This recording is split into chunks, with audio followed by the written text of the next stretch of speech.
Hello mga kagusify!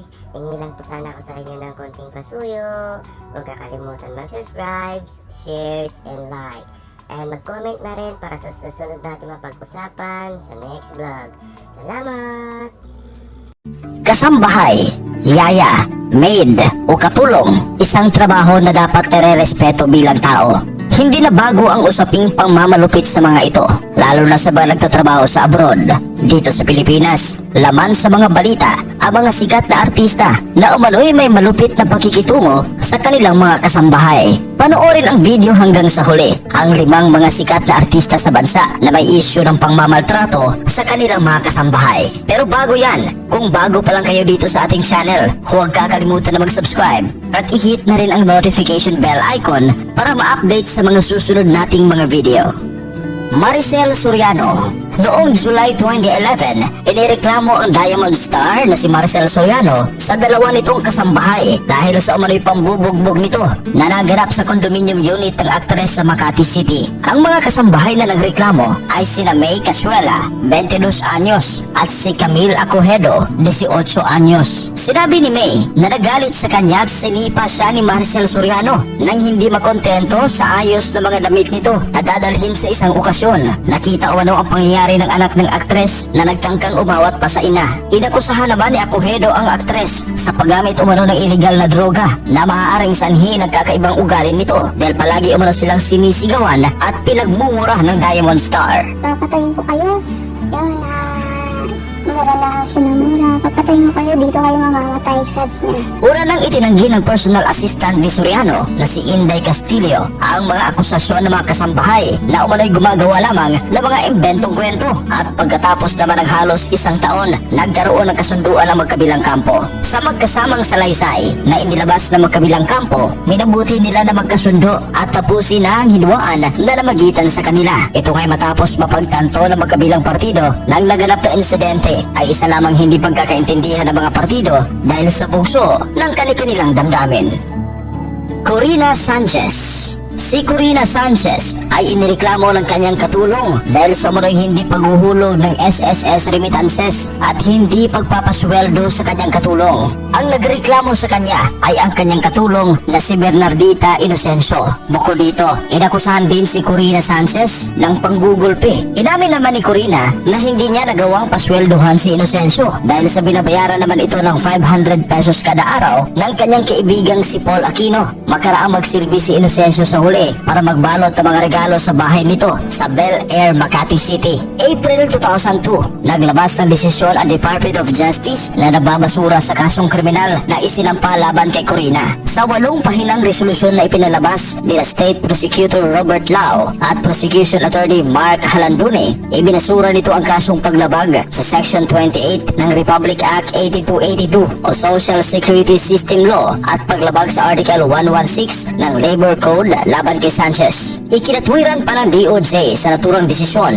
na nagawa pa ring hulugan ni Sanchez ang obligasyon kay Inocencio sa SSS remittance, kaya't wala na itong hindi natugon pang obligasyon. Dagdag pa ng DOJ na walang matibay na katigan ng mga akusasyon ni Inocencio laban kay Corina Sanchez. Nilinaw pa ng piskalya ng aligasyon ay hindi maaaring gamiting ebidensya para patutuhanan ang isang isyu. Pabago-bago din daw umano ang testimonya ni Inocencio, sanhi upang tuluyang mawalan ito ng kredibilidad, kaya tuluyan nang idinismiss ng DOJ ang kaso. Sinabi pa ni Lau na wala rin silang makitang basihan para isampa ang kaso sa hukuman dahil sa kawalan ng merito sa naturang kaso.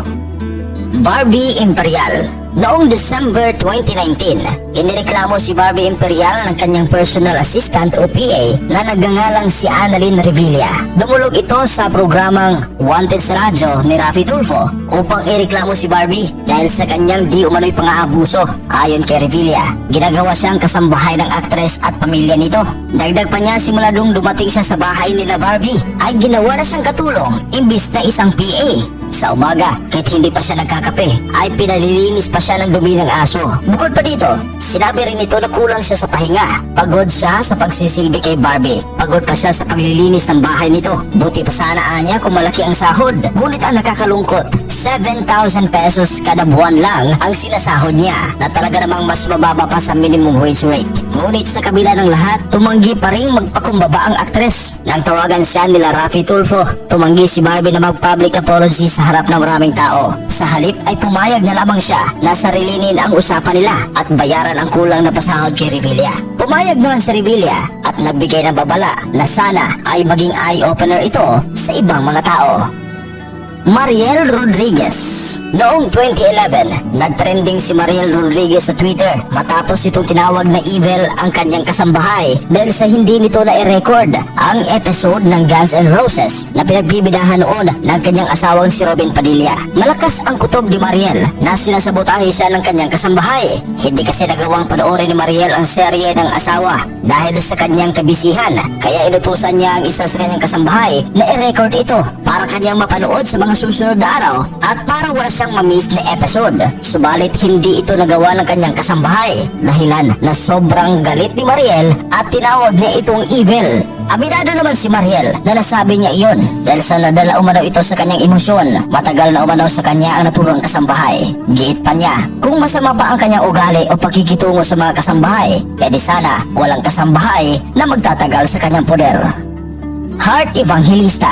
Unang kumalat ang issue kay Heart Evangelista dahil sa kanyang driver nang ibahagi ni Lolit Solis ang blind item na kalauna naman ay kanyang pinangalanan. Laman ng blind item ni Solis ay ang artista na walang malasakit sa personal driver na ang tinutukoy ay si Heart Evangelista. Ang driver ni Heart ay nagserbisyo na sa kanya ng isang dekada o mahigit 10 taon. Noong nagkasakit umano ito ay pansamantala itong tumigil para magpalakas at sa kasagsagan ng kanyang pagkakasakit, humingi umano ang driver ng tulong sa aktres, ngunit hindi raw ito pinapansin kahit sino umano ang tinutulungan nito sa kanyang mga charity at foundations, pero ang sariling driver ay dinedma lang. Kalaunan pinangalanan ni Lolit Solis ang aktres bilang si Heart Evangelista para marinig naman ang kanyang panig. Kilala daw ni Lolit si Heart bilang isang mabuting tao, kaya duda siya sa impormasyon na nakarating sa kanya.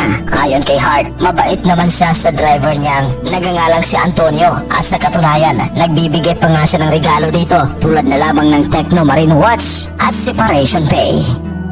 Ano masasabi ninyo sa 5 mga artistang mayroong issue ng pangmamalupit sa kanilang mga kasambahay? I-comment yan sa ating comment section at pag-usapan natin yan. Kung di pa kayo nakapag-subscribe sa ating channel, mag-subscribe na at i-hit ang notification bell para ma-notify sa ating mga susunod na mga videos na i-upload. Gracias y adios.